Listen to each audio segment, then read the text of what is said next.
Hello बच्चों। एक बहुत ही प्यारा प्रॉब्लम आप लोगों के सामने लिखा है, इसको ध्यान से पढ़ो, इसको अटेम्प्ट करने की कोशिश करो। एक और वर्ड प्रॉब्लम आप लोगों के लिए, बहुत ही प्यारा क्वेश्चन है। वीडियो को पॉज करो, क्वेश्चन को अटेम्प्ट करो, क्योंकि सीबीएसई हर एक सवाल के पीछे कॉन्सेप्ट छिपा होता है। कॉन्सेप्ट को पकड़ो, सवाल अपने आप पकड़ में आ जाएंगे। क्या हाल चाल है बच्चा लोग? मजा आ रहा है कि नहीं? मजा तो अब आएगा ही आएगा, क्योंकि आज रियल नंबर का लास्ट लेक्चर है और करेंगे एकदम धुरंधर प्रॉब्लमों को क्रैक। ऐसे प्रॉब्लम डिस्कस होने वाले हैं कि तुम बोलोगे अब हमें दे दो रियल नंबर के सारे क्वेश्चन, एक भी क्वेश्चन ऐसा नहीं होगा जो तुमसे बनेगा नहीं। तो शुरू करें। कॉपी और पेन निकाल लो, हेडिंग डाल लो, real number lecture number 5। Hello everyone, welcome to physics Wallah foundation channel. मेरा नाम है सयम बडोला और आज रियल नंबर को पूरी तरह से ब्लास्ट कर देंगे। ऐसा एक भी सवाल नहीं बचेगा जो तुमसे नहीं होगा। शुरू कर रहा हूं आज का लेक्चर, बहुत मजा आने वाला है। तुम लोगों से बनेंगे क्वेश्चन, तुम लोगों के लिए ही लेके आया हूं ये लेक्चर। तुम्हारे डाउट भी लिए हैं इसमें, तो जिन बच्चों ने जो जो क्वेश्चन मुझे भेजे थे कमेंट करके, बहुत प्यारे प्यारे प्रॉब्लम लिए गए हैं। वर्ड प्रॉब्लम भी हर वैरायटी की ली गई है। आज तक जितने भी क्वेश्चन अच्छे अच्छे रियल नंबर से आए हैं बोर्ड में, सारों का डिस्कशन इस 1 घंटे में होने वाला है। तो तैयार हो जाओ, क्योंकि बहुत मजा आने वाला है। आ जाओ भैया, बिना देरी से शुरू करें। चलो, तो देखो, सबसे पहली बात, मैंने यूक्लिड डिवीजन लेमा के क्वेश्चन नहीं लिए हैं, क्योंकि आपको पता है सीबीएसई बोर्ड 2021 में यूक्लिड डिवीजन लेमा आपके सिलेबस से कट गया है। ठीक है, कभी आपको उसके क्वेश्चंस का डिस्कशन भी चाहिए, तो मैंने लेक्चर नंबर 1 में आइडिया दे दिया था आपको। यूक्लिड डिवीजन लेमा का कुछ प्रॉब्लम्स भी आपको कराए थे। कुछ बच्चों को डाउट आ रहा है वो 9m+1 9m+3 के फॉर्म में क्यूब को कैसे लिखेंगे, इस तरह के प्रॉब्लम्स में। तो बहुत बेसिक प्रॉब्लम है, पर उनका फ्यूचर में कोई यूज होगा नहीं और 10th के सिलेबस से हट गया है। तो मैंने उन क्वेश्चनों को नहीं लिया। जो क्वेश्चन रेलेवेंट है आपके बोर्ड पॉइंट ऑफ व्यू से, उन्हीं क्वेश्चन का आज डिस्कशन होगा और बहुत मजा आने वाला है। तो पहले मैं एक बार रिकॉल करा देता हूं पूरा चैप्टर, पूरे चैप्टर की एक बार समरी दे देता हूं, फिर चालू करेंगे क्वेश्चनों का डिस्कशन। तो फंडामेंटल थ्योरम ऑफ अरिथमेटिक से स्टार्ट करूंगा, क्योंकि पहला वाला तो हमारे काम का भी है नहीं। तो देखो, फंडामेंटल थ्योरम ऑफ अरिथमेटिक सब लोगों को पता होगा, क्योंकि हमने लेक्चर नंबर 2 में इस पे डिटेलिंग में बात की गई थी, है ना? तो नोट कर लिया होगा फंडामेंटल थ्योरम ऑफ अरिथमेटिक। किसी भी कंपोजिट नंबर को आप प्रोडक्ट ऑफ प्राइम फैक्टर्स में लिख सकते हो। Any composite number can be written in the product of prime factors. ये जो P4 Pn तक है, ये सब आपके प्राइम फैक्टर है। इधर आपका कंपोजिट नंबर है। किसी भी कंपोजिट नंबर को प्रोडक्ट ऑफ प्राइम फैक्टर में लिख सकते हैं। यहां पे हमने प्राइम फैक्टराइजेशन मेथड सीखी थी, है ना? एलसीएम एचसीएफ निकालने की बातें सीखी थी क्वेश्चन के थ्रू, वो भी रिकॉल करा दूंगा, कोई प्रॉब्लम नहीं है। ये प्राइम फैक्टराइजेशन मेथड में कोई दिक्कत किसी को नहीं होगी, है ना? LCM HCF, least common multiple, highest common factor की बातें की गई थी। उसके बाद सेकेंड लेक्चर में रैशनल नंबर की प्रॉपर्टी बताई थी कि how to prove √2 is a irrational number. मतलब मेरे लिए तो वो लेक्चर नंबर 3 था, पर अब लेक्चर नंबर 1 आपके सिलेबस में है नहीं, तो उसी को मान लो लेक्चर नंबर 2, है ना? तो √2 को कैसे प्रूव करोगे कि वो इरैशनल नंबर, उसका भी एक क्वेश्चन आज कराऊंगा। कुछ बच्चों को उसमें डाउट था, इसलिए वो क्वेश्चन भी एक बार फिर से कराऊंगा। ठीक है, तो यहां पे हमने ये तो सेकेंड लेक्चर में देखा था। थर्ड लेक्चर में हमने देखा था how to prove √5 is an irrational number, जहां पे हमने बात करी थी कोप्राइम की। कुछ बच्चों को कंफ्यूजन था कि सर कोप्राइम क्या होता है, कोप्राइम क्या होता है। तो बता दूं, कोप्राइम नंबर्स कौन से नंबर होते हैं? जिनका कॉमन फैक्टर 1 होता है। और आखिरी लेक्चर जो कि हमारा लास्ट लेक्चर था, वहां पे मैंने टर्मिनेटिंग और नॉन टर्मिनेटिंग की बातें की थी। टर्मिनेटिंग और non terminating but repeating decimal expansion की बात करी थी। तो कोई भी नंबर x आपका रैशनल नंबर है जिसको p बाई क्यू के फॉर्म में लिख दिया, कभी q के प्राइम फैक्टराइजेशन 2 की पावर m डॉट 5 की पावर n के फॉर्म में आ रहे हैं तो नंबर क्या हो जाएगा, टर्मिनेटिंग डेसिमल एक्सपांशन, है ना। अदरवाइज कभी q is not equal to 2 की पावर m डॉट 5 की पावर n तो आपका नंबर क्या हो जाएगा, non terminating but repeating decimal expansion. बातें तो सारी पता है, बातें तो सारी पता है, कॉन्सेप्ट तो सारे सीख लिए। अब आते हैं सवालों पर, अब आते हैं सवालों पर, अब आते हैं मचाने के माहौल पर। आ जाओ, पहला सवाल फैक्टर ट्री का है। एक बच्चे ने कहा था एक बार फैक्टर ट्री वापस से बता देना, तो उसके लिए ये सवाल वापस से लिया है। बहुत ही बेसिक सवाल है।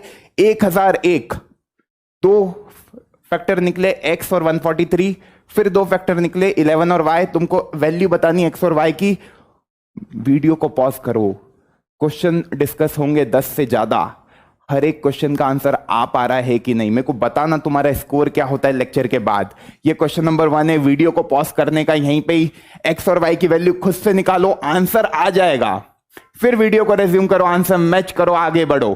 क्योंकि जब खुद से क्वेश्चन बनते हैं ना तो सुकून मिलता है, और वो सुकून तुमको मिलेगा ना तो मुझे मजा आएगा, है ना। तो क्या करना था, 1001 लिख दिया भैया, 1001। 1001 के प्राइम फैक्टराइजेशन करना है। प्राइम फैक्टराइजेशन 1001 का करेंगे। 2 की टेबल में नहीं आता, 3 की टेबल में नहीं आता, 5 की टेबल में नहीं आता, तो अगला प्राइम नंबर क्या है, 7। 7 की टेबल में आता है तो भैया 7 लिखने का इधर आएगा 1 4 3, ठीक है, 1 4 3। अब 7 की टेबल में नहीं आता है तो अगला प्राइम नंबर है 11। 11 की टेबल में आ रहा है 11 1 जा 11, 33 3 और ये 13 1। बस इसको देखने का, इसको देखने का और आंसर मार्क कर देने का। इसको देखा, आंसर मार्क कर दो। 7 1 0 0 1 11 आया, ये आया, ये आया, ये आया। अब मार्क कर दो आंसर, क्या आ रहा है आंसर, देखो 1 0 0 1 के दो फैक्टर 143 इंटू 7, तो इस x की वैल्यू क्या हो जाएगी, 7। फिर 143 के दो फैक्टर 11 इंटू 13 होता है 143, तो y की वैल्यू क्या हो गई, 13। आई होप सबका आंसर आ गया होगा, आ गया होगा। बस ये बनाना था। हमें पता है 143 इंटू 7 होता है 1001, और उसी तरीके से 13 इंटू 11 होता है 143। तो यहां पे 13 का किससे मल्टीप्लीकेशन करूं कि 143 आ जाए, और 143 का किससे मल्टीप्लीकेशन करूं कि 1001 आ जाए। तो प्राइम फैक्टराइजेशन मेथड यूज करेंगे। मैंने बोला था ये दो तरीके से रिप्रेजेंट करते हैं। इसको बोलते हैं फैक्टर ट्री, इसको बोलते हैं फैक्टर ट्री। यार अब तो यार बातें दिमाग में ऐसी फिट हो जानी चाहिए कि तुम बोलो यार सर क्या मजाक चल रहा है। नेक्स्ट चैप्टर कर दो अब तो शुरू। हम हो गए बिल्कुल बाहुबली इस टॉपिक के, क्योंकि तुमको चैंपियन बनाए बिना तो ये चैप्टर खत्म होगा नहीं। इसलिए ये सेशन कर रहा हूं ताकि तुम अपना नॉलेज चेक करो कि तुमको आ रही है कि नहीं चीजें समझ में। चलो अगला सवाल करते हैं। वर्ड प्रॉब्लम में बहुत दिक्कत आती है, तो अब वर्ड प्रॉब्लम का सॉल्यूशन निकालो भैया। क्या है word problem, a forester want to plant 66 mango tree. एक फॉरेस्टर है जिसको पौधे लगाने हैं। 66 उसके पास मैंगो ट्रीज है, 88 उसके पास ऑरेंज ट्रीज है, और 110 उसके पास एप्पल के ट्रीज है इन इक्वल रोज। इंपॉर्टेंट बात है कि इक्वल रोज में लगाने हैं, मतलब जो रोज है ना वो इक्वल होनी चाहिए, मतलब हर एक रो में equal number of trees present होने चाहिए, क्योंकि लिखा है in terms of number of tree. Equal row का मतलब क्या है कि हर एक रो में जो ट्रीज का नंबर है वो सेम होना चाहिए। Also he want to make distinct rows of trees, मतलब क्या कि मैंने कभी एक रो बनाई तो उसमें मैंगो की ट्री होने चाहिए। ऐसा नहीं होना चाहिए एक रो में तुम थोड़े मैंगो लगा रहे हो, थोड़े एप्पल लगा रहे हो, थोड़े ऑरेंज लगा रहे हो। ये स्पेसिफिकली हर बातें लिखी है कि यार उसको ही want to make distinct rows of trees, only one type of trees in one row. केवल एक प्रकार के ट्रीज ही रहेंगे एक रो में। मतलब पूरी रो में या तो मैंगो के ट्री हो, या पूरी रो में एप्पल के ट्रीज हो, या पूरी रो में एक और क्या है तुम्हारा ऑरेंज के ट्रीज हो। इस तरीके से तुम्हें लगाने हैं और जो नंबर ऑफ ट्रीज है वो सेम होने चाहिए। अब सोचेंगे, मुस्कुराएंगे और आंसर बता देंगे। भाई क्या है आंसर, क्या निकालोगे, HCF निकालोगे कि LCM निकालोगे? ऐसा तो नहीं हो सकता कि मेरे को जो ट्रीज प्लांट करने हैं, मेरे को जो ट्रीज प्लांट करने हैं रोज में, वो मेरे पौधों से भी ज्यादा निकल जाए। मतलब मेरे पास जितने अवेलेबल ट्रीज है उससे ज्यादा मैं रोज में तो अरेंज कर नहीं सकता। LCM निकालूंगा तो इन तीनों नंबर से ज्यादा ही आएगा। तो मेरे को यहां पे HCF निकालना होगा, क्योंकि HCF बेसिकली हर एक रो में नंबर ऑफ ट्रीज को सेम रखना है ना, हर एक रो में नंबर ऑफ ट्रीज को सेम रखना है ना। इसका मतलब जो नंबर ऑफ ट्रीज होंगे हर एक रो में, नंबर ऑफ ट्रीज होंगे हर एक रो में, that will be equal to HCF of किनका HCF 66, 88 और 110। कभी मैं तुमको एक चीज बताऊं ना, तो ये सब 22 की टेबल में आता है। 22 3 जा 66, 22 4 जा 88, 22 5 जा 110। कभी तुम्हें 22 की टेबल आती तो तुम सीधे बोल देते इसका हाईएस्ट कॉमन फैक्टर क्या है 22। नहीं भी आती है तो प्राइम फैक्टराइजेशन मेथड तो आती है ना। 66 को यहां लिखा, 2 लिखा, 33 लिखा, 3 लिखा, 11 लिखा, 11 लिखा, 1 लिखा, 88 2 लिखा, 44 लिखा, 2 लिखा, 22 लिखा, 2 लिखा, 11 लिखा, 11 लिखा, 1 लिखा, फिर 110 2 55 2 5 11 और 11 1। कभी तुम देखो तो 66 के क्या क्या फैक्टर हो रहे हैं, 2 इंटू 3 इंटू 11। 88 के क्या फैक्टर हो रहे हैं, 2 इंटू 2 इंटू 2 इंटू 11। और 110 के क्या फैक्टर हो रहे हैं, 2 इंटू 5 इंटू 11। कॉमन देखना है, कॉमन देखना है तो एक तो ये 2 कॉमन है और एक ये 11 कॉमन है। इसके अलावा कुछ कॉमन दिख रहा है क्या, नहीं। तो 2 into 11 that is 22 number of trees हर एक रो में आएंगे। क्या सवाल खत्म हो गया? क्या पूछा था, find the number of minimum rows. ये तो नंबर ऑफ ट्रीज निकले हैं कि हर एक रो में 22 ट्रीज को कभी तुम लगाओगे तो हर एक रो में बराबर नंबर ऑफ ट्रीज रहेंगे। ठीक है, हमें क्या निकालना है, number of rose. Total number of plant mango के कितने 66, तो मैंगो की कितनी रोज बनेगी, कभी 22 में एक रो में लगा रहा हूं और 66 मेरे मैंगो के ट्रीज है तो 3 रो मैंगो की। 88 मेरे ऑरेंज के ट्रीज है, 22 ट्री में एक रो में लगा रहा हूं। बात को समझना, बात को समझना। जैसे ये रो है, ये रो है ना, तुमको नंबर ऑफ रोज में हर एक रो में 22 ट्रीज ही तुम लगा सकते हो, क्योंकि सब में इक्वल नंबर ऑफ ट्रीज ही लगाने हैं, है ना। तो एक तरीका तो ये है, एक तरीका तो ये कि तुम सबको ऐड कर दो, तुम सबको ऐड कर दो और फिर डिवाइड कर दो 22 से कि भैया टोटल नंबर ऑफ ट्रीज इतने थे, हर रो में मैंने 22 ट्री लगाए, इतनी मेरी मिनिमम नंबर ऑफ रोज आ गई। या फिर तुम इंडिविजुअली देख सकते हो कि मैंगो के कितने ट्रीज है 66, हमने 22 लगाए एक रो में तो 3 रो मैंगो की हो गई, 3 रो मैंगो की हो गई। ठीक इसी तरीके से मैंने 88 ऑरेंज ट्रीज लगाए, 88 ऑरेंज ट्रीज थे, मैंने 22 लगाए एक रो में तो 4 रो ऑरेंज की हो गई, 4 रो ऑरेंज की हो गई।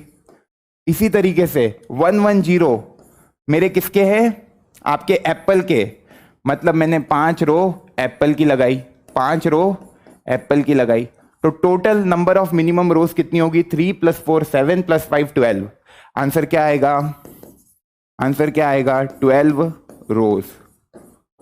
12 रोज, हर एक रो में 22 ट्री लगेंगे। तो देखो तुमने दोनों बातों को यहां पे साबित कर दिया। एक तो नंबर ऑफ ट्रीज तुमने बराबर बराबर बराबर लगा दिए, 22 22 22, और तुमने मैंगो की कितनी रोज बना दी, 3, ऑरेंज की कितनी बना दी, 4, ऐसी 4 रोज ऑरेंज की बन जाएगी, है ना। मैं बना नहीं रहा हूं यहां पे, पर समझ में आ रहा है, फील आ पा रहा है कि नहीं वर्ड प्रॉब्लम का। तो क्वेश्चन को ध्यान से पढ़ो, पूरा फील लो, और फिर आराम आराम से जो जो पूछा है उसको निकाल दो। बहुत बेसिक सवाल था, पर ये question previous year board examination में आया था। इन्होंने फिर इसके आगे भी है ना कुछ सवाल ये बना सकते कि व्हाट वैल्यू, है ना, वैल्यू बेस्ड क्वेश्चन, कि भैया इस क्वेश्चन से तुमको क्या वैल्यू दिखी इस फॉरेस्टर की। तो बहुत इन्वायरमेंट फ्रेंडली है ना, बहुत जिम्मेदार नागरिक है, समझ पा रहे हो, बहुत रिस्पॉन्सिबल है, अपने इन्वायरमेंट को लेकर प्लांट कर रहा है इतने सारे ट्रीज। तो भाई प्लांटिंग तो मतलब अफॉरेस्टेशन तो सबसे अच्छी चीज होती है। तो बेसिकली ये बंदा इन्वायरमेंट फ्रेंडली इंसान है। तो ये सब अपनी लैंग्वेज में आपको लिखना रहेगा। कभी ऐसा क्वेश्चन आ जाता है कि व्हाट वैल्यू, है ना, तो वो इंग्लिश का पार्ट है। मैथमेटिक्स यहां पे क्या लग रही है, तो HCF का कॉन्सेप्ट लग रहा है। कभी वो पूछे कि what concept you have used in this particular problem, तो लिख देना हाईएस्ट कॉमन फैक्टर। मेरे ख्याल से बात समझ में आ गई होगी। अगला सवाल देखते हैं। अगला वर्ड प्रॉब्लम बहुत ही प्यारा है। वीडियो को यहां पे पॉज करने का, क्वेश्चन को पढ़ो। There are 156, 208 and 260 students in a group A, B and C respectively. तीन ग्रुप है, लिख ली हमने बातें। A ग्रुप है, B ग्रुप है, C ग्रुप है। पहले ग्रुप में 156 बच्चे हैं, दूसरे ग्रुप में 208 स्टूडेंट्स हैं, C ग्रुप में 260 स्टूडेंट्स हैं। ठीक है बच्चा लोग, ये बातें तो समझ में आती है। अच्छा, buses are to be hired, बसों को हायर करना है इन बच्चों को पिकनिक पर ले जाने के लिए। तो तुम्हें बताना क्या है, देखो क्या पूछ रहा है। Buses are to be hired to take them for a field trip, है ना, ट्रिप पे ले जा रहे हैं इन लोगों को। Find the minimum number of buses to be hired, तुमको बताना कितनी मिनिमम नंबर ऑफ बसों को मैं हायर करूं if the same number of student should be accommodate in each बस। मतलब मेरे को हर बस में सेम नंबर ऑफ स्टूडेंट्स को अकोमोडेट करना है और ग्रुप वाइज अकोमोडेट करना है। मतलब हर एक बस में जैसे ए ग्रुप के ही बच्चे होने चाहिए, बी ग्रुप के ही बच्चे होने चाहिए, सी ग्रुप के ही बच्चे होने चाहिए, और इक्वल नंबर ऑफ स्टूडेंट्स को मुझे अकोमोडेट करना है। तो जब भी इक्वल नंबर ऑफ स्टूडेंट्स को अकोमोडेट करना है ना, मतलब ये सारे एग्जैक्टली उस नंबर के मल्टीपल हो। मतलब इन तीनों का तुम्हें क्या निकालना है, HCF। बात समझ पा रहे हो कि नहीं, इन तीनों का तुम्हें क्या निकालना है, HCF, that is highest common factor of 156, 208 and 260। तो यहां पर मैंने प्राइम फैक्टराइजेशन किया 156 का, तो या 2 या 7 8 या 2 3 9 3 13 13 1। फिर इधर क्या मैंने 208 2104 252 226 213 और या 13 1 260 2130 265, है ना, 5 13 और 13 1। एक बात तो समझ में आ गई, कभी मैं कॉमन देखूं फैक्टर तो 2 2 2 सब में है, एक और 2 2 2 2 सब में है, फिर 3 इसमें नहीं है, 13 13 13 सब में है। तो बेसिकली इनका जो HCF होगा वो होगा 13 इंटू 2 इंटू 2, दैट इज 52। मतलब हर एक बस में कभी मैंने 52 स्टूडेंट्स को अकोमोडेट किया, that will be my number of students. हर बस में नंबर ऑफ स्टूडेंट इक्वल हो गए 52 52 52। अब तुमको क्या निकालनी है, कितनी बसें जाएगी, तो टोटल नंबर ऑफ स्टूडेंट्स कितने हैं, that is total number of students कितने हैं guys. Total number of students है 156 प्लस 208 प्लस 260, ये अपने आ गए टोटल नंबर ऑफ स्टूडेंट्स कितने आ रहे हैं, 8 6 14 4 1 कैरी 12 1 कैरी 2 2 4 2 6 624 स्टूडेंट्स आ गए। अब आपको क्या निकालनी है, नंबर ऑफ बसेस। एक बस में 52, अकोमोडेट हो रहे हैं। टोटल नंबर ऑफ स्टूडेंट 624 है, इसको अपन डिवाइड करेंगे 52 से।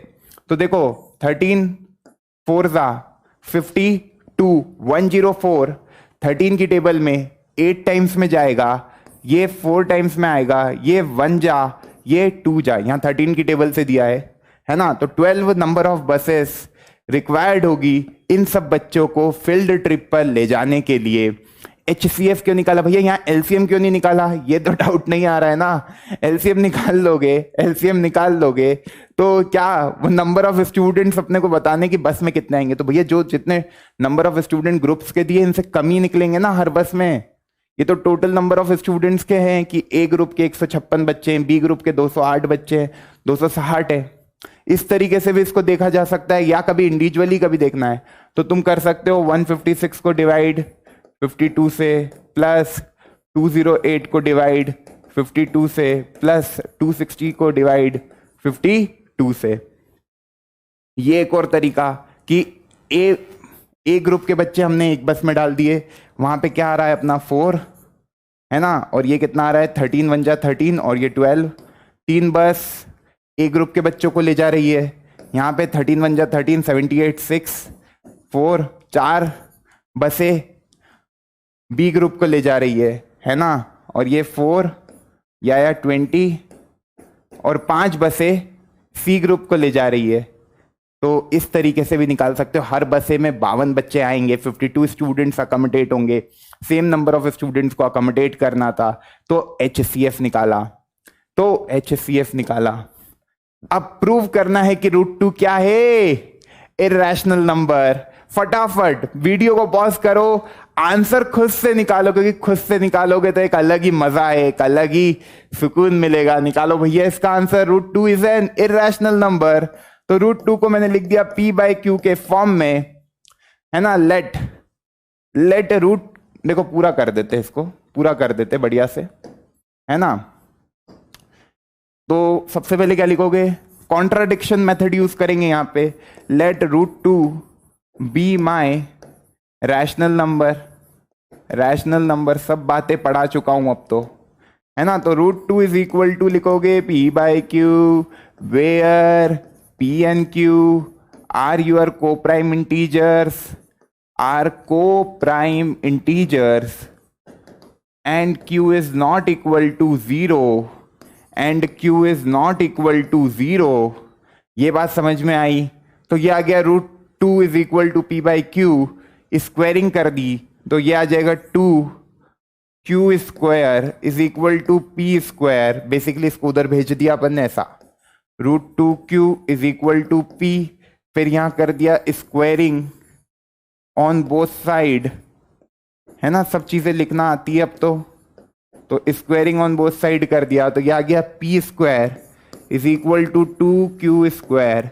यहां से ये समझ में आ गया कि 2 जो है वो प्राइम फैक्टर है P स्क्वायर का, मतलब 2 divides P square.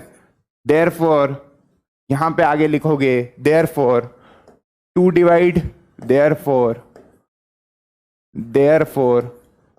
Divides P as well, है ना। 2 डिवाइड्स P एज वेल।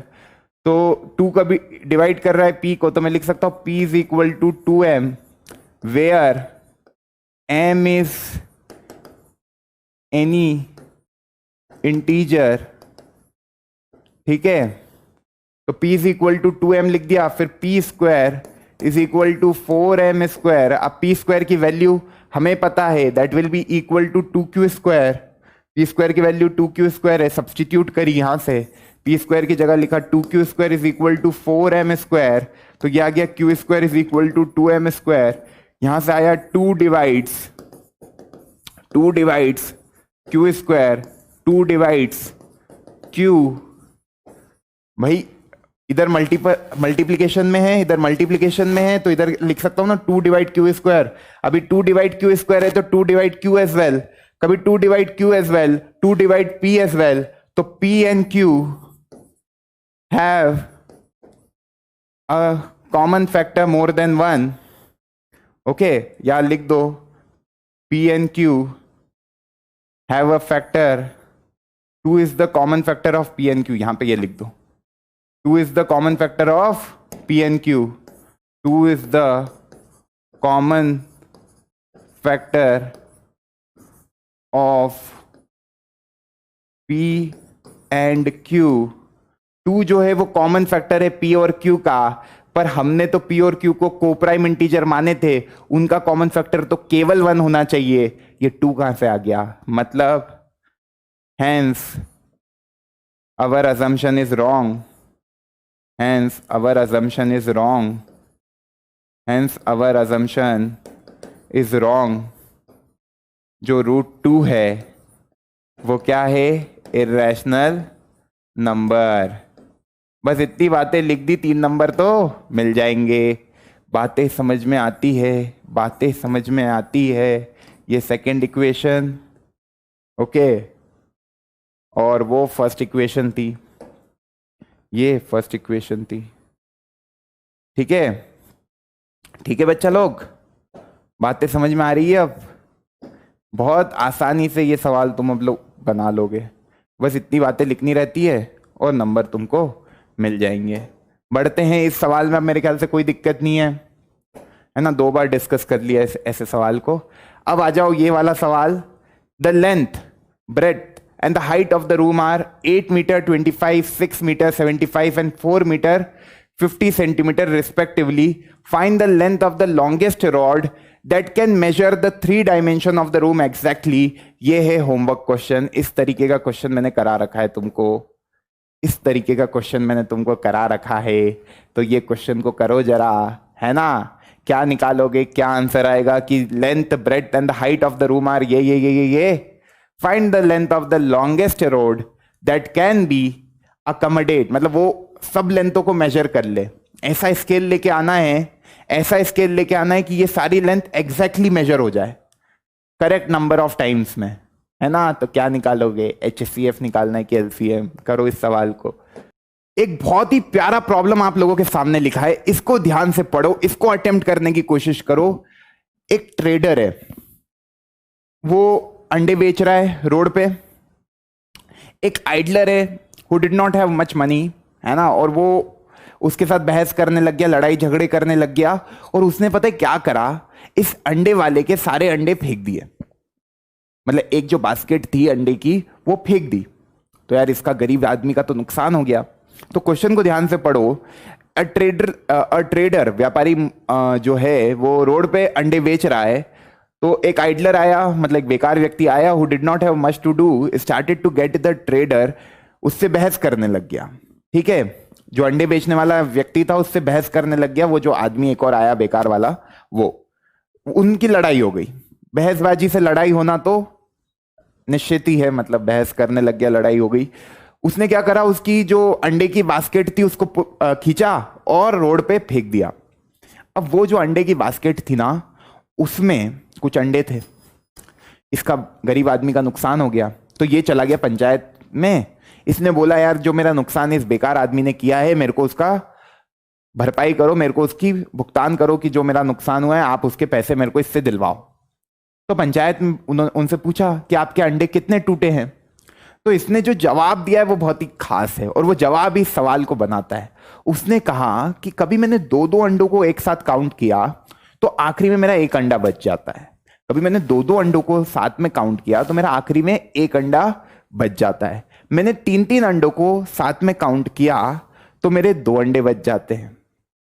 मैंने 4-4 अंडों को साथ में काउंट किया तो मेरे 3 अंडे बच जाते हैं।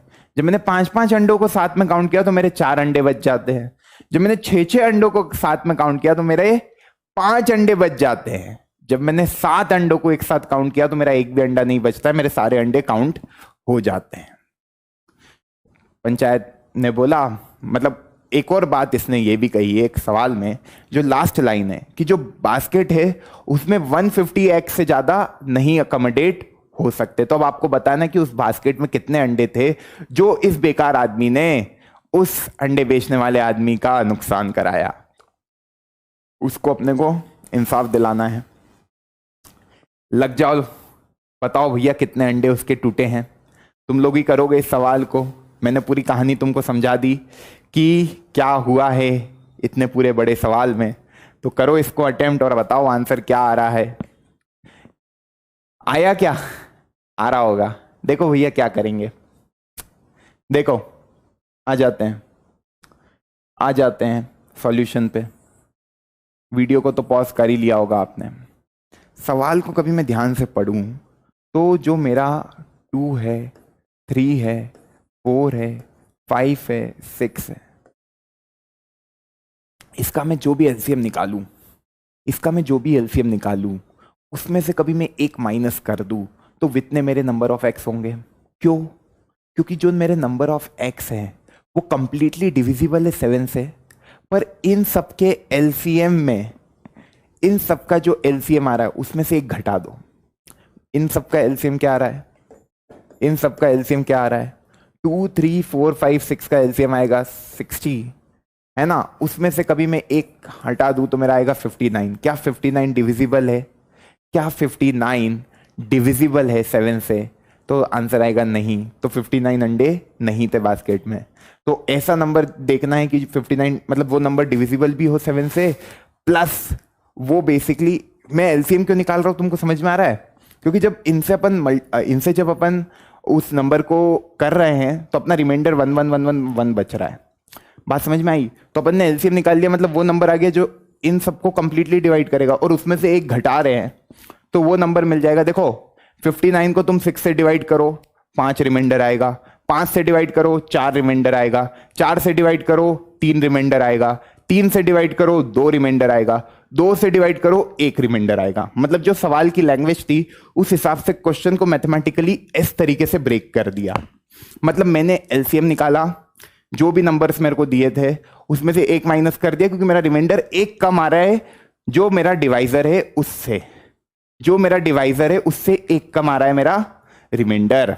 तो इस तरीके से सोचा। पर ये जो 59 है यहां पे दिक्कत कर गई।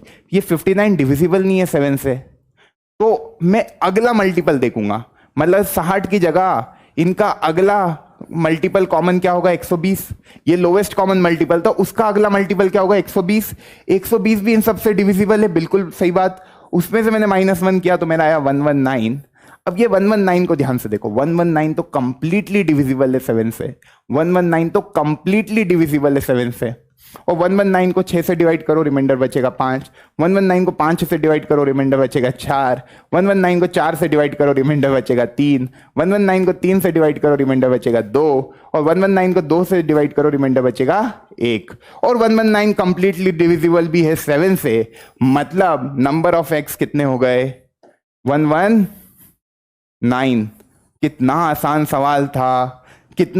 सवाल था, केवल एलसीएम का यूज करना है। कभी एलसीएम का फील ले पा रहे हो तो ये क्वेश्चन को समझ पा रहे हो कि जो अंडे हैं वो बेसिकली उसका जो डिवाइजर है ना, रिमाइंडर हमेशा डिवाइजर से एक कम आ रहा है। मतलब जो एलसीएम होगा उसमें से एक घटा दो, जो एलसीएम है उसमें से एक घटा दो। अब मैंने पहली बार किया तो 59 कभी डिविजिबल होता 7 से तो अपन ले लेते, पर 59 डिविजिबल ही नहीं है 7 से। तो मैंने अगला नंबर लिया, अगला इसका एलसीएम लिया, इन सब का अगला कॉमन मल्टीपल लिया। एलसीएम नहीं बोलूंगा उसको, अगला कॉमन मल्टीपल लिया 2, 3, 4, 5, 6 का, जो कि आएगा 120। मतलब इसी के मल्टीपल में अब मल्टीपल्स आएंगे 60 की टेबल के हिसाब से। तो 120 तो उसमें से जब एक घटाएंगे तो 119 तो कंप्लीटली डिविजिबल होता है 7 से। देख पा रहे हो आप? 119 को 7 से डिवाइड करो, 17 टाइम्स में रिमाइंडर 0 आ जाता है। मतलब उस अंडे वाले के इसने 119 अंडे गिरा के खराब कर दिए, तो उसको 119 अंडों के पैसे पंचायत दिलवाएगी। अब इस क्वेश्चन को है ना ऐसा भी पूछ लेंगे कि यहां पे आपने कौन से कॉन्सेप्ट को यूज किया? तो आपने यहां पे एलसीएम के कॉन्सेप्ट को यूज किया। फील ले पा रहे हो सवाल का? आंसर सबका आया। ये प्यारा सवाल था यार, ये प्यारा सवाल था। ऐसा सोचना पड़ेगा तुमको, सोचने पे सवाल बनने लग जाएंगे। एक और वर्ड प्रॉब्लम आप लोगों के लिए, बहुत ही प्यारा क्वेश्चन है।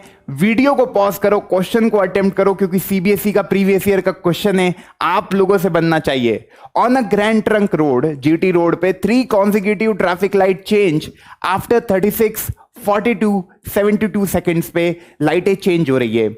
आपको बताना है कभी मैंने सारी लाइटों को 9 बजे शुरू किया तो वापस ऐसा कब होगा कि सारी लाइटें एक साथ चेंज हो। क्वेश्चन का फील आ पा रहा है। पहली लाइट 36 सेकंड के इंटरवल पे चेंज हो रही है, दूसरी लाइट 42 सेकंड्स के इंटरवल पे चेंज हो रही है, तीसरी लाइट 72 सेकंड के इंटरवल पे चेंज हो रही है। आपसे पूछ रहा है कि ऐसा टाइम बताओ कि तीनों लाइटें आपकी साइमल्टेनियसली चेंज हो। हमने 9 बजे से शुरुआत की है, हमने 9 बजे से हमारे कार्यक्रम की शुरुआत की है। तो 36, 42, 72 क्या निकालेंगे? एलसीएम की एचसीएफ। अब तो किसी के दिमाग में नहीं आ रहा है इसमें कि एचसीएफ निकालेंगे। बिल्कुल फटाक से एलसीएम निकालेंगे क्योंकि मिलन कराना है। जब भी मिलन कराना हो, तीनों लाइटों का मिलन कराना है या सर्कल में तीनों बंदों का मिलन कराना था, वहां पे 2 बबलू बिट्टू बबली का मिलन कराया था, या तीनों लाइटों का मिलन कराना है तो निकालेंगे एलसीएम। ऐसे भी सोच सकते हो कि यार जो मेरा आंसर आएगा वो तो 72 से ज्यादा ही आएगा, ऐसा तो हो नहीं सकता कि 72 सेकंड के पहले ही मिलन हो जाए, तो इनका एलसीएम निकालेंगे बेसिकली। तो फटाक से 3 नंबर का एलसीएम निकालना तो आता है। 36 के फैक्टर लिखे 218, 2 9, 3 3 3 1, 42, 2 2 1 3 7 7 1, 72, 2 36, 2 18, 2 9, 3 3 3 1। अब देखो ध्यान से, 36 को लिखा 2 का स्क्वायर इंटू 3 का स्क्वायर, 42 को लिखा 2 इंटू 3 इंटू 7, 72 को लिखा 2 का क्यूब इंटू 3 का स्क्वायर। अब ध्यान से देखो, मेरे को एलसीएम निकालना है। एलसीएम निकालना है 36, 42, 72। 2 सबसे ज़्यादा कितने 3 बार है तो 2 का क्यूब। 3 सबसे ज़्यादा कितने बार है 3 का स्क्वायर है। 7 कितनी बार है 1 बार है तो 7 की पावर 1। आई बात समझ में? कॉमन मल्टीपल को इस तरीके से लिख दिया। 2 कितनी बार है 3 बार है ना, 3 बार 2 दिख रहे हैं यहाँ पे। 3 कितनी बार है 2 बार है, 2 बार से ज़्यादा कहीं पे भी नहीं है। और 7 कितनी बार है 1 बार है। 2 का क्यूब कितना होता है 8, 8 9 जा 72, 72 इंटू 7 कर दो, 72 इंटू 7 कर दो, यह आएगा कितना 141504। 504 सेकंड के बाद, 504 सेकंड के बाद तीनों लाइटें एक साथ चेंज होगी। अब 504 सेकंड को ध्यान से देखो, इसमें कितने मिनट है तो इसको 60 से मैंने डिवाइड किया। 60 8 जा 480, या आया 4, या आया 24 रिमाइंडर आया। मतलब इस 504 सेकेंड को मैं लिख सकता हूं 8 मिनट 24 सेकेंड्स। 9 बजे हमने शुरू करी थी, 9 AM पे हमने कार्यक्रम शुरू किया था। 8 मिनट 24 सेकेंड बाद सारी लाइटें एक साथ चेंज हो जाएगी, तो इसमें ऐड कर देंगे। तो 9 मिनट 8 मिनट 24 सेकेंड्स AM पर सब लाइटें चेंज होगी simultaneously. I hope this point is clear to each and everyone. मजा आ गया होगा। अगले प्रॉब्लम की तरफ चलते हैं, है ना? कोई डाउट तो नहीं है? एक बार नोट कर लो नेक्स्ट प्रॉब्लम। अच्छा, रेशियो ऑफ 2 नंबर्स। अब देखो, ratio of 2 numbers is 15:11, their HCF is 13। उनका जो हाईएस्ट कॉमन फैक्टर है वो 13 है ना? और क्या बोल रहा है, नंबर्स बताने हैं। तो जब भी रेशियो की बात की है, मतलब let the numbers be 15x and 11x respectively, ठीक है। अब HCF की बात कर रहे हैं तो इनका HCF निकाले। 15x के फैक्टर होंगे 3 इंटू 5 इंटू एक्स, 11x के फैक्टर होंगे 11 इंटू एक्स। कॉमन फैक्टर क्या आया x। x is equal to HCF of 11x और 15x का। इन दोनों नंबर का जो HCF है वो x है। क्वेश्चन में HCF दिया हुआ है, दैट इज 13। कभी HCF दे रखा है मतलब x की वैल्यू आ गई आपकी 13, x की वैल्यू आ गई आपकी 13। कभी x की वैल्यू 13 आ गई तो बस पुट कर दो 15 इंटू 13, 11 इंटू 13। तो 13 5 जा 65, 6 कैरी, 13 1 जा 13 और 6 19, 13 वन जा 13, 3 कैरी 1 कैरी, 13 वन जा 13, 143। ये अपने आंसर हो गए। 195 और 143 दो नंबर होंगे जिनका HCF 13 है। मेरे ख्याल से इस तरीके का क्वेश्चन मैंने आपको लेक्चर के बीच में भी कराया था, इसलिए एक बार और करा दिया। ये भी प्रीवियस ईयर का क्वेश्चन है। बन पा रहे हैं कि नहीं बताओ यार, मजा तो आ रहा होगा। एक और वर्ड प्रॉब्लम के साथ आज खेलने में मजा तो आ रहा होगा। In the next Republic day parade the commander of an army contingent consisting of 624 members, है ना, वांट टू बी मार्च। देखो क्या बात कह रहा है कि एक आर्मी कमांडर है, 624 लोग का एक ये ग्रुप है और एक बैंड है 32 लोगों का। तुमको कॉलम्स बनाने सेम नंबर ऑफ मेंबर्स को रखकर, तुमको बताना है find the maximum number of columns in which this two groups. कौन से दो ग्रुप?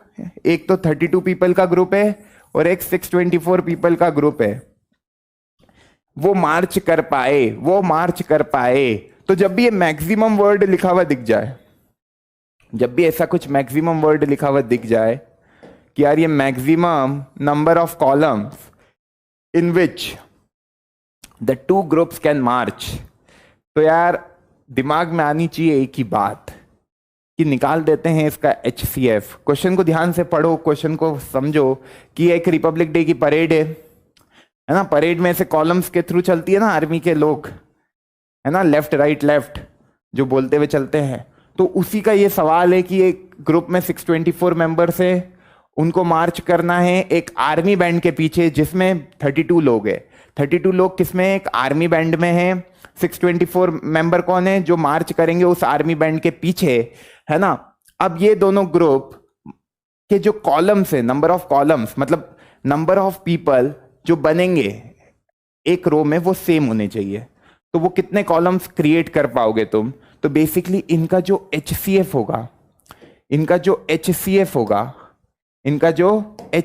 होगा वही तो मेरा आंसर होगा। तो 32 2 16 मतलब बेसिकली ये तो 2 की पावर 5 है।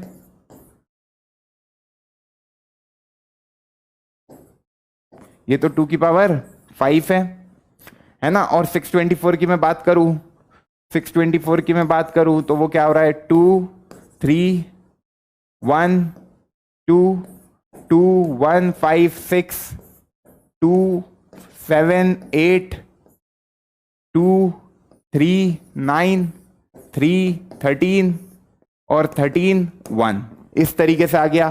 तो देखो 32 के जब तुम फैक्टर निकालोगे तो वो कितना आएंगे? 2 इंटू 2 इंटू 2 इंटू 2 इंटू 2, 2 की पावर 5 के फॉर्म में। 624 के फैक्टर निकालोगे 2 इंटू 2 इंटू 2 इंटू 2 3 इंटू 13।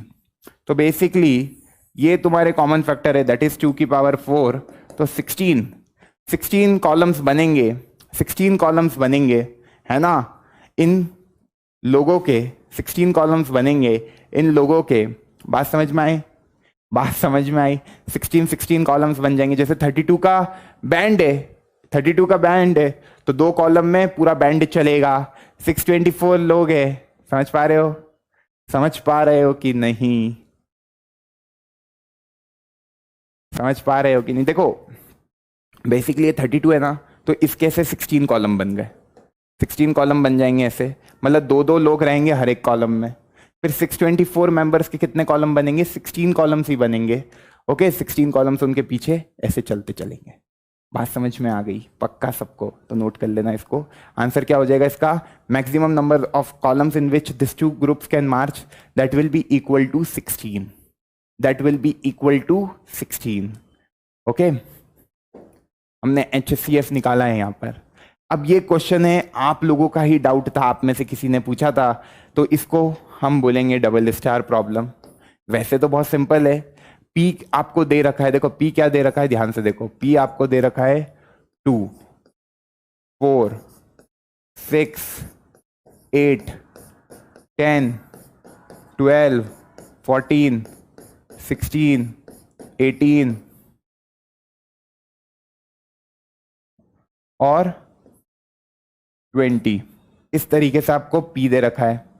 अब कभी मैं p को ही प्राइम फैक्टर के फॉर्म में लिखूं तो ये 2 हो जाएगा, 4 को मैं लिख सकता हूँ 2 का स्क्वायर, 6 को मैं लिख सकता हूँ 2 इंटू 3, 8 को मैं लिख सकता हूँ 2 का क्यूब, 10 को लिख सकता हूँ 2 इंटू 5, 12 को लिख सकता हूँ 2 का स्क्वायर इंटू 3, 14 को लिख सकता हूँ 2 इंटू 7, 16 को लिख सकता हूँ 2 का पावर 4, 18 को लिख सकता हूँ 2 इंटू 3 का स्क्वायर, और 20 को क्या लिखूंगा, 20 को क्या लिखूंगा 2 का स्क्वायर इंटू 5। तो यहां पे मैंने 20 को लिख दिया 2 का स्क्वायर इंटू 5।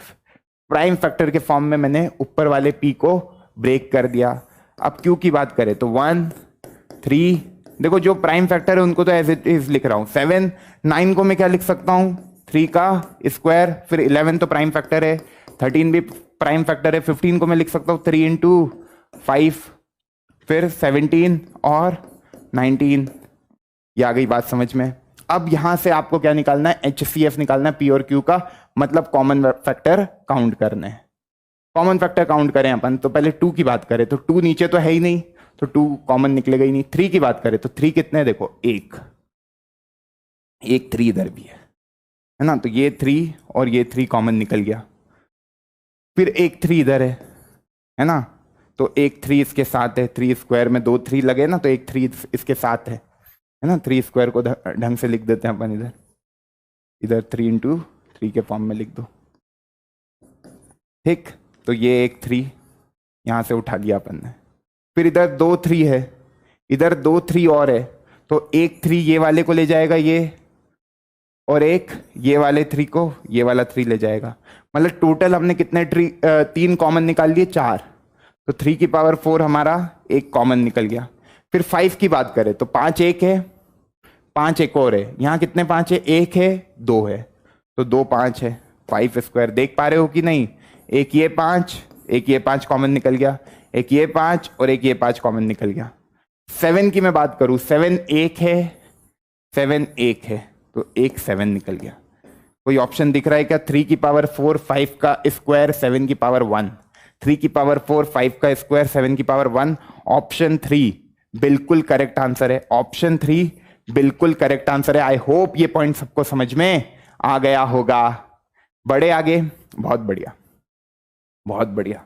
अब ये लास्ट क्लास के होमवर्क प्रॉब्लम थे, terminating non terminating but repeating, कुछ नहीं करना है। 512 को देखो तो 512 को मैंने देखा और प्राइम फैक्टराइजेशन करने लग गया, तो क्या आएगा 2 सबने, बहुत सारे बच्चों ने आंसर निकाला, वेल डन गाइस।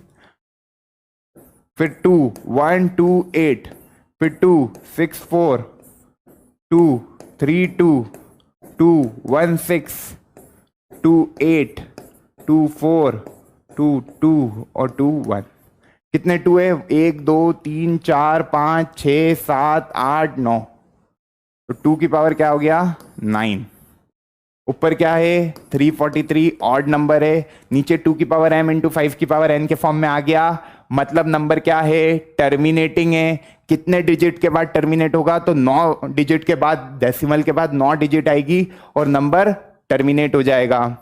512 बेसिकली होता पता है क्या है, 8 का क्यूब, और 8 को लिख सकते थे 2 का क्यूब, 2 का क्यूब इंटू क्यूब मतलब 2 की पावर 9, ऐसे भी सोचा जा सकता था। कभी तुमको पता होता कि यार 8 का क्यूब, मैंने क्या बोला 20 तक के क्यूब और 30 तक के स्क्वायर याद कर लो, 20 तक के क्यूब और 30 तक के स्क्वायर याद कर लो, तो डायरेक्टली 2 की पावर 9 कर लेते, इतना करने की जरूरत पड़ती नहीं है। 2 की पावर m इंटू 5 की पावर n के फॉर्म में आ गया, मतलब नंबर क्या है, टर्मिनेटिंग है।